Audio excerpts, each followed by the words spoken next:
आपण पाहत आहात महाराष्ट्रातील लोकप्रिय न्यूज चॅनल महाराष्ट्र न्यूज 18। अनेक वर्ष जगलो पाहिजे। संतांनाही वाटलं की अनेक वर्ष जगली पाहिजे, पण त्यांनाही कुठेतरी तुमच्या माझ्या समोर ही धुरा सोडून जावं लागलं संतांना सुद्धा। आणि म्हणूनच जीवनाचा शेवट जर गोड करायचा असेल, तर तो शेवट जर गोड करायचा असेल तर त्यासाठी संत पदाची जोड आम्हाला भगवंतांनी संतांनी दिलेली आहे। ती जोड परिवाराला असली की घरात आलेलं दुःख सांभाळण्याची शक्ती तो भगवंत देतो।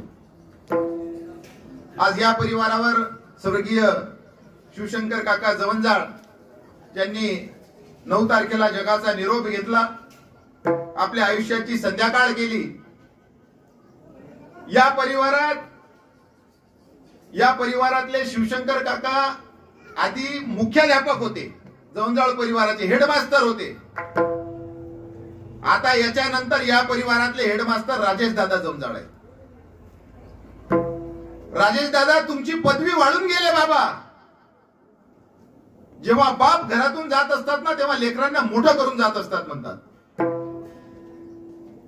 बाप हे नावाचं दैवत्व जेव्हा जगातून जाते तेव्हा त्याला विचारा, जावे त्यांच्या वंशात तेव्हा कळे। राजेश दादा सारखा वाघासारखा माणूस मी मगा ढसा रडताना पाहिला। ज्याने बाप आणि लेक नावाचं नाताची गाठ बांधली ना, तो लेक रडू शकते, लक्षात ठेवा।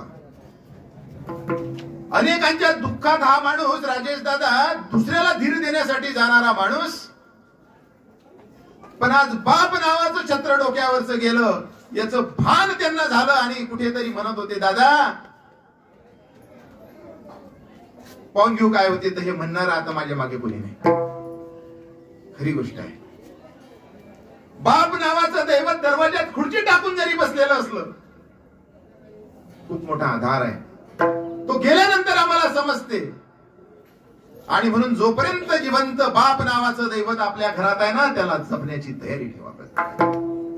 बाप नावाचं दैवत माझे बाबा असो की तुमच्या सर्वांचे बाबा असो, गेल्यानंतर मग काय अर्थ। आणि राजेश दादानी खूप चांगलं जोपासलं। दादा खूप चांगली सेवा तुमच्या माध्यमातून झाली। संतोष दादा असतील, राजेश दादा असतील आणि परिवारातला प्रत्येक सदस्य, आमच्या जयश्रीताई असतील, उज्ज्वलाताई असतील, दोन्ही घरातल्या सुना एखाद्या लेकीसारखं प्रेम केलं। सासरे म्हणून कधीच पाहिलं नाही।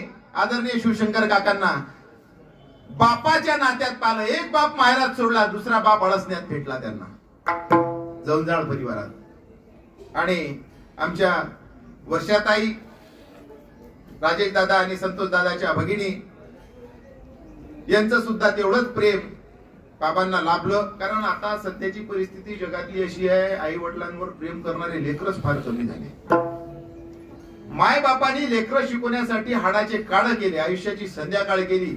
बाप 200 रुपयाच्या त्या धोत्रात आणि 200 रुपयाच्या पैजाम्यात 100 रुपयाच्या स्लीपर चप्पल मध्ये राहिला, पण लेकाला कॉलेजमध्ये पाठवत असताना माझा लेक कुठे कमी नाही दिसला पाहिजे, ठेकेकडे 1500 रुपयाची जीन्सची पॅन्ट घालून जा। कशासाठी? नाही तुला उद्या कोणी खालच्या नजरेने नाही पाहिलं। बाप 100 रुपयाच्या पैजाम्यात राहिला, पण लेकाला कुठेतरी खाली नाही पाहायचं काम पडलं पाहिजे, हे त्या बापांनी केलं। आणि लेक जेव्हा डिग्र्या घेऊन, खूप मोठ्या डिग्र्या घेऊन जेव्हा बापापासून दूर गेला, गावापासून तर दूर गेला, पण विचारापासून आणि नात्यापासूनही दूर गेला। ही शोकांतिका आज जगात प्रत्येक ठिकाणी, अनेक ठिकाणी पाहायला मिळते। त्याच ठिकाणी पाहायला मिळत नाही ज्या ठिकाणी संत कृपा आहे।